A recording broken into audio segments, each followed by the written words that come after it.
On this week's program, we talk with Dr. Alan Featherstone. He heads up the Ag Economics Department at K-State. We'll also have features from the Kansas Soybean Commission and Kansas Department of Agriculture, plus a weekly update from the Kansas Livestock Association and some market information from Pinion, a division of K-Coe Isom. I'm Ken Rogers. This is Authentic Ag. Brought to you in part by the Kansas Soybean Commission. The Soybean Checkoff. Progress powered by Kansas farmers. Kansas Farm Bureau, a grassroots ag organization representing the state's farm and ranch families since 1919. KFB.org. And the Kansas Wheat Commission, lending in the adoption of profitable innovations from wheat. Online at kswheat.com. Sure Crop Fertilizers was started by my father, Don Sherman, and my mother, Shirley Sherman. Family business that started in the 80s. We predominantly focus on plant nutrients and what we can do to give growers better responses with the fertilizer dollars that they do, and what we can do to make those things work better for the grower. We're based out of Seneca, Kansas. We work with growers in their soil analysis to figure out what they need, and then we can put those in a blend that gives them the best results, and so that we can deliver that direct to their farm so that they have those nutrients where they need them, when they need them, and so that they can apply them in a manner that's very efficient to them and works well on their planting systems and what they're doing. Sure Crop Fertilizers has been around for a long time. We always say we're big enough to take care of everything you need, but yet we're small enough to do it quickly. You can get a hold of us at 1-800-635-4743. Our website is surecropfertilizers.com, and you can always email me at Corey@surecropfertilizers.com, and with any questions you have, we're glad to answer it and work with you.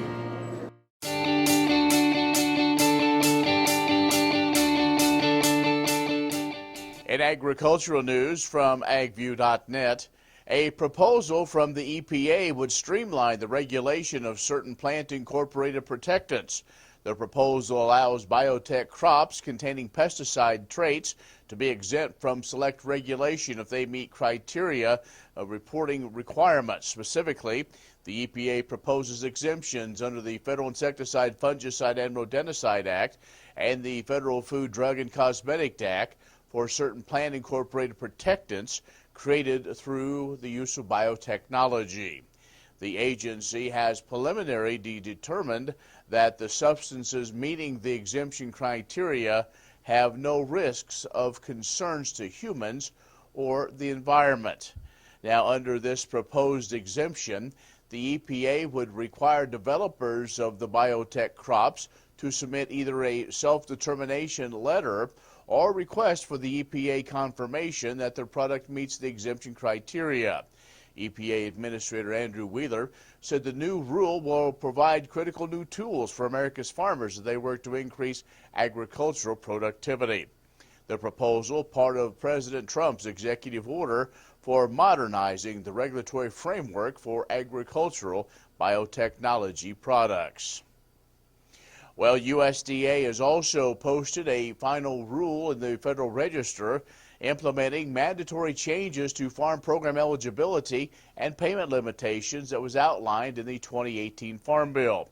The rule expands the definition of family members to include first cousins, nieces, and nephews, but does require anyone trying to qualify for federal subsidies as a farm manager to comply with the rules that have previously applied only to general partners. Those seeking payments must now provide either 25% of a farm's total management hours on an annual basis or perform at least 500 hours of management annually.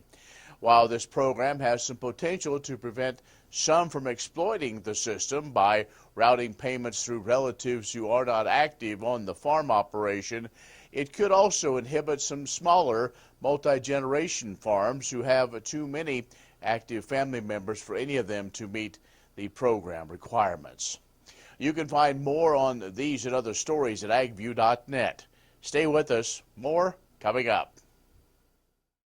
Sure Crop Fertilizers was started by my father, Don Sherman, and my mother, Shirley Sherman. Family business that started in the 80s. We predominantly focus on plant nutrients and what we can do to give growers better responses with the fertilizer dollars that they do, and what we can do to make those things work better for the grower. We're based out of Seneca, Kansas. We work with growers in their soil analysis to figure out what they need, and then we can put those in a blend that gives them the best results, and so that we can deliver that direct to their farm so that they have those nutrients where they need them, when they need them, and so that they can apply them in a manner that's very efficient to them and works well on their planting systems and what they're doing. Sure Crop Fertilizers has been around for a long time. We always say we're big enough to take care of everything you need, but we're small enough to do it quickly. You can get a hold of us at 1-800-635-4743. Our website is surecropfertilizers.com, and you can always email me at Corey@surecropfertilizers.com, and with any questions you have, we'll be glad to answer it and work with you.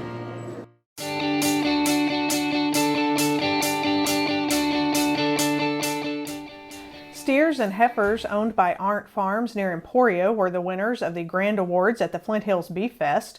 The awards are based on the best combined finish in the Grass for Charity and Livestocker Show. The winning entries from Arndt Farms also won the Grass for Charity in their respective divisions. The pen of steers had an average daily gain of 2.35 pounds, with the heifers gaining 2.47 pounds per day. Anderson Ranch of Alma had the second place pen of 3 in the steer division of the Grass for Charity, with the cattle gaining 2.28 pounds per day. In the heifer Grass for Charity, second place went to cattle entered by Don and Carol Hahn of Fall River that gained 2.44 pounds per day. Ryan Louie of Leroy had the champion pen of 3 in the steer division of the Livestocker Show. Leffler Farms near Americus owned the second place pen of steers. Cattle entered by Wesley Cahoon and Lee Glanville of Cottonwood Falls won the heifer division of the Livestocker Show. Second place was a pen of heifers owned by Lazy S Ranch of Matfield Green. A total of 111 steers and 102 heifers competed in the Beef Fest Grass for Charity and Livestock Show. Welcome to the Western Kansas Wildlife Travel Center, right here in my hometown of Oakley, Kansas.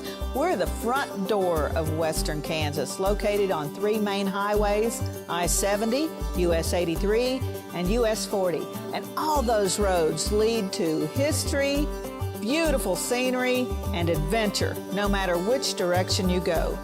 We now have an IHOP.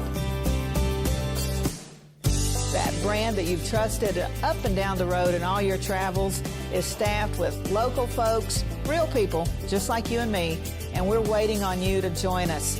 So for fun, adventure, fuel up, fuel your body, and let's have some fun.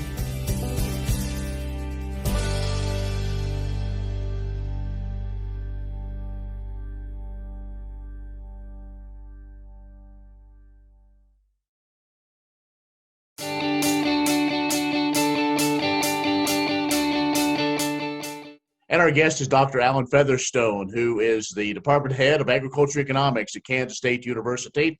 And he was one of the presenters at the recent virtual annual Risk Profit Conference that takes place normally on the K-State campus. But this year we kind of did it on the web, and I believe turned out really well. But Dr. Featherstone, your topic, dealing with the ag finance situation as you do kind of every year, and the overlying theme for the Risk Profit this year was the economics of agriculture during this COVID-19. And I think when we look at it from what you were able to look and disseminate to folks, this has definitely brought a challenge, and we'll know later exactly what 2020 is. But looking back, it's been quite a ride, if you will, when it comes to how the world of agriculture finance has been operating the last few years.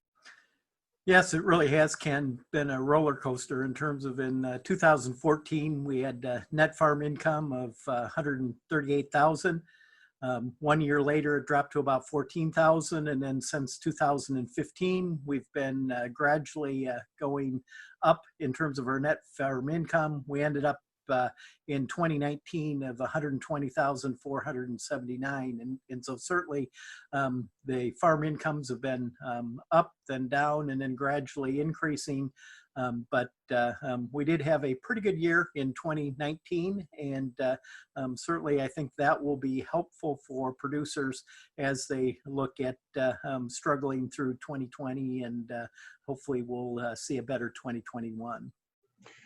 Well, I'm sure as you look at the numbers and you talked about that roller coaster ride of farm incomes, it seemed like it wasn't that many years ago that we thought we hit a new plateau with commodity prices, but that didn't last too long. But one of the things, though, that's happened this year and, of course, last year is, I guess, more government intervention, if you will, with government payments, the likes that I don't know if anybody saw, but that really kind of helped kind of buoy up where we are with those income numbers. So I won't necessarily say they're inflated, but it's something that was definitely unexpected. Yeah, certainly the government program payments have increased drastically from 2017 to 2019. Tracing about 500 farms, the average government payment was $27,000 in 2017. It increased with the advent of the FP1 program to $41,000 in 2018. And then with MFP payments, two payments in 2019, the government program payments increased to $90,000, and they went from 37% of net farm income to 75% of net farm income in 2019. As we look into 2020, there really hasn't been any MFP payments announced for the 2020 year. There certainly have been the CPAF payments that have been announced. If you look at the way they were in terms of crop farms, they were for inventory that was produced but not sold in 2019. And so in some respects, they were just used to shore up that 120,000 that so those incomes wouldn't drop on an accrual basis from 2019.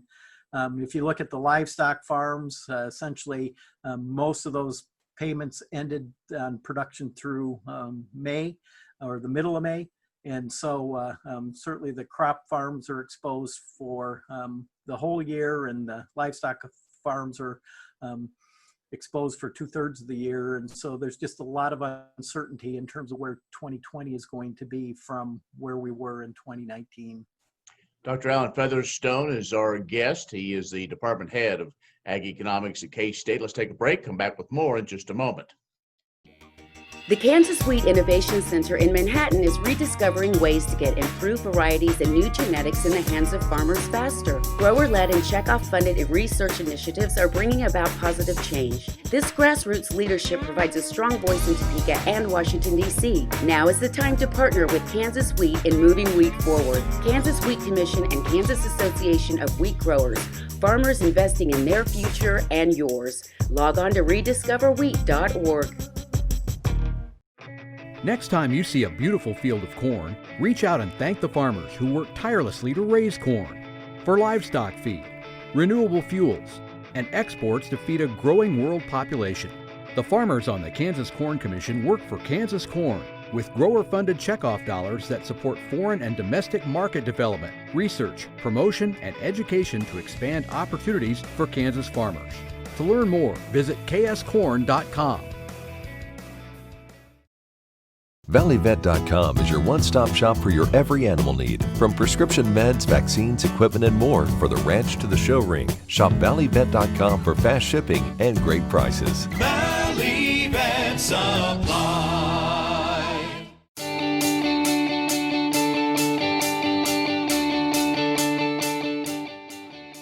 And Dr. Alan Featherstone, the head of the Agriculture Economics Department of K-State, is our guest this week. And Dr. Featherstone, as we look at the kind of ag finance situation, we have a lot of numbers to dissect and piece together. But maybe let's talk about where these farms that you've been kind of following are from a liquidity standpoint, or from the ability maybe to be in a position to weather some of these storms. Yeah, one of the measures that lenders often look at is the debt to asset ratio, and then they'll also look at a liquidity ratio to kind of get a feel. From a leverage perspective, we're in a pretty good shape at the end of 2019 in terms of there's usually two cutoffs that lenders like to look at. One is the debt to asset ratio being over 70%. They view those farms as being vulnerable, and those with kind of that debt to asset ratio in that 40 to 70% as being marginal. One of the things that we find is that roughly 80% of the farms that we're following here have a debt to asset ratio less than 40%. And so those are in really good positions, and they do have the ability to essentially leverage and deal with a couple down years. Roughly 16% of those farms are in that 40 to 70%. Certainly they're in a marginal perspective there. You're going to have to follow their liquidity. You're going to have to follow their income. And again, if they're in the top half of profitability, they will still probably be in pretty good shape over the next couple of years. Those above 70%, roughly 4% of Kansas farms are above that 70% level. Certainly that's in a vulnerable area. Certainly those farms do not have the wherewithal to take very many negative years without making major restructuring of their balance sheet, perhaps selling some assets to retire some debt. There, I think you really want to look at the liquidity position and again, the profitability. Hopefully those farms will be in the upper quartile with regards to profitability. From a liquidity perspective, farms are in pretty good shape in terms of essentially over the last couple years, farms have built their working capital. Basically, working capital is kind of a measure of the current liability or assets minus current liabilities. And so the more working capital they have, the better ability they have to make those payments, the better ability they have to do some of the financing of their operating expenses from their own operation as opposed to using lender finance. And so that position has actually improved the last couple of years. The other thing that we talked a little bit about in the presentation was basically looking at interest rates. We just completed a survey of lenders. We did the survey in May after the pandemic started. And one of the things there is that there's a lot less expectations of increasing interest rates. And so I think we're going to be in a position of fairly good interest rates from a lender or from a borrower perspective. And so in some respects, I think that will help producers maybe to get the financing at a reasonable rate in order to help them through this difficult time. Well, Dr. Featherstone, always great to catch up with you and your insights on what's going on in the ag finance world. So, and again, folks, some more information on these and other things, agmanager.info. So thanks for joining us. Thanks, Ken. Dr. Alan Featherstone, the Department Head of Ag Economics at K-State, has been our guest. Stay with us. We'll have more in just a moment. These days, no one can afford to take the risk of being without financial protection against high health care costs, not even for a few days. Kansas Farm Bureau health plans offer short-term health care coverage to fill in those temporary gaps. Short-term health plans can provide you with medical coverage when you are between health plans, helping lower your potential financial risk. Learn more at kfbhealthplans.com or contact a Farm Bureau financial services agent near you. What if U.S. soybean meal were more than a commodity? If seed companies and the soybean checkoff built a better variety? That future is here. The time is now. To meet end-user demands, the soybean checkoff is investing in the compositional quality of soybeans, including meal. A message from the Kansas Soybean Commission, the Soybean Checkoff, progress powered by Kansas farmers. Kansas Corn reminds you that E15 fuel is the right choice for every kind of driver. For the car enthusiast, E15 has higher octane. For the thrifty driver, E15 is priced lower than regular unleaded. For the nature lover, E15 provides cleaner air. For the shopper who buys local, E15 has more ethanol from our Kansas corn farms. Choose E15 for a higher octane, lower price, cleaner American fuel. Message from the Kansas Corn Commission. Learn more at kscorn.com.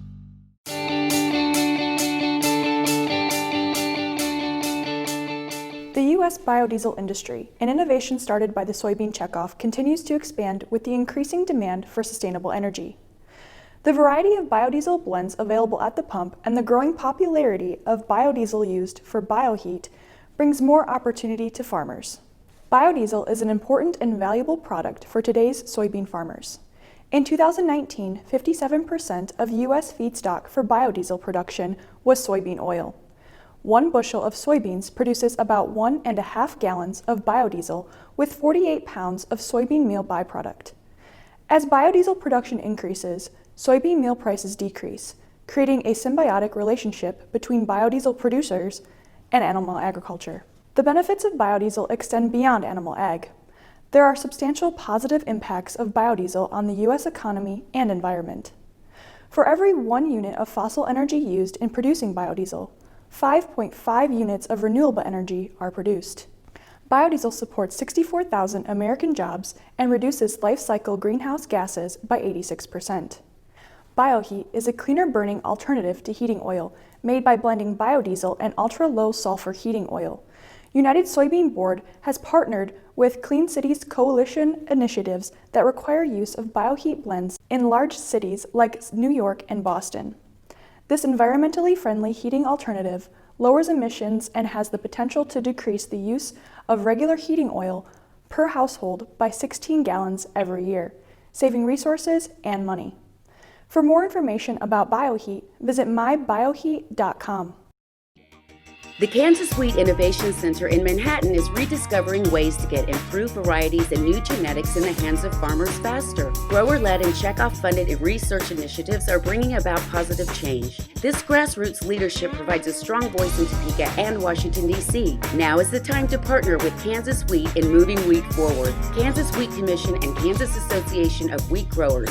Farmers investing in their future and yours. Log on to rediscoverwheat.org.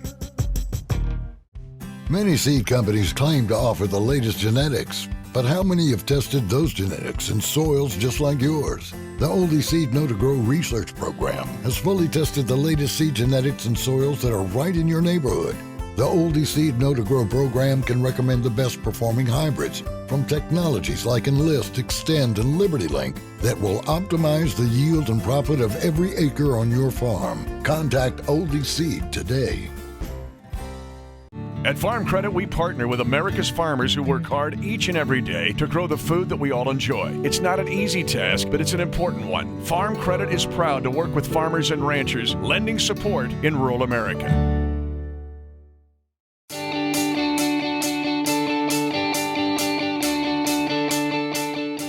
Agriculture producers have faced significant challenges in recent years, resulting in an increased focus on mental health issues in the agriculture community.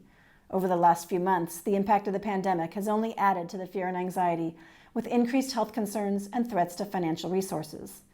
Last fall, the Kansas Department of Agriculture worked with several Kansas ag partners to create a new website to provide resources and support to those dealing with ag-related stress.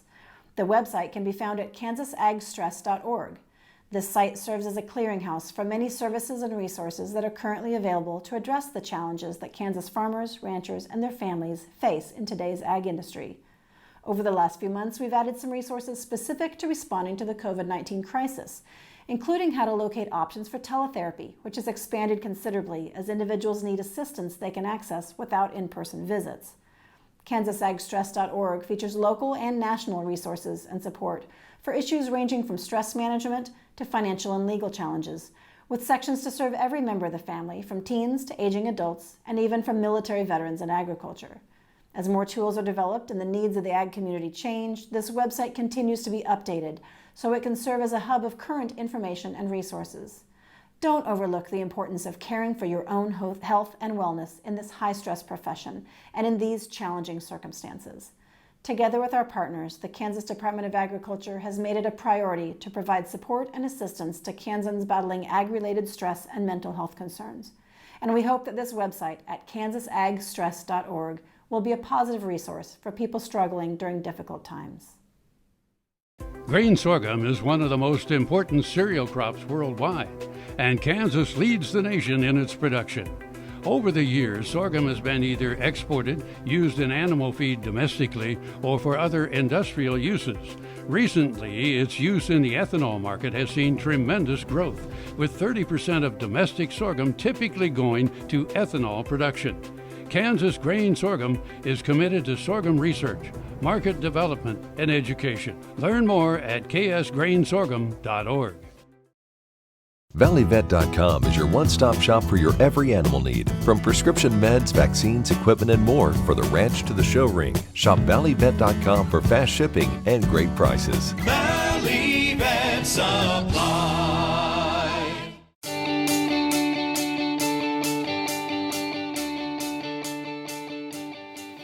Good morning, folks. Colette here with Pinion, a division of K-Coe Isom. We are right around the corner from harvest, and the markets have continued to move higher. Beans are trading in the highest levels since January. Corn is up over $3.50, and Kansas City wheat is up over $5 again this week. China has continued to buy corn and beans both as we've moved through a few different weather-related headlines that ultimately brought crop conditions down. The good to excellent rating continues to decline in corn and beans both, actually. The report on the 11th will hopefully give producers insight on the effects of the derecho in Iowa and the hot and dry August that most of the Midwest faced. The cattle market has moved $5 to $10 off of the recent highs we've seen, and the dollar continues to break. We are at the lowest level in over 2 years in the dollar. The next few months will be key for markets as we get into harvest and the election, and there's no telling when we'll see the end of COVID as of yet. As schools ramp back up and we get closer to the cooler temps of fall, we have to wait and see. As we've seen so far this year, there's no telling what will affect the market or how, so it's important to position yourself in a way that you can take advantage of market moves. Give us a call at 888-452-8751 and see how we can help you utilize the different tools available to you and be prepared for whatever the market may bring this fall. I'm Colette at Pinion. Have a great day. And that's our show this week. I'm Ken Rogers. Thanks for watching. We'll see you next time on Authentic Ag. ValleyVet.com is your one-stop shop for your every animal need. From prescription meds, vaccines, equipment, and more for the ranch to the show ring. Shop ValleyVet.com for fast shipping and great prices. Valley Vet Supply. Ag Promo Source is a unique group of marketing specialists with one mission: help your ag business grow. Each affiliate has their own area of expertise, and they work together to bring you advice, products, and services. To get started, visit agpromosource.com. Ag Promo Source. Together we grow. Sure Crop Fertilizers was started by my father, Don Sherman, and my mother, Shirley Sherman. Family business that started in the 80s. We predominantly focus on plant nutrients and what we can do to give growers better responses with the fertilizer dollars that they do, and what we can do to make those things work better for the grower.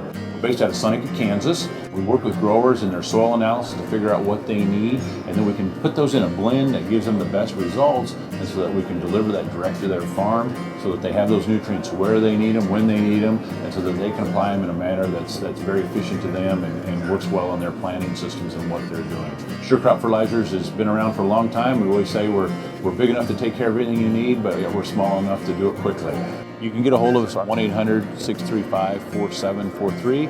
Our website is surecropfertilizers.com, and you can always email me at Corey@surecropfertilizers.com, and with any questions you have, we're glad to answer and work with you. Watch Ag AM in Kansas online at agamandkansas.com.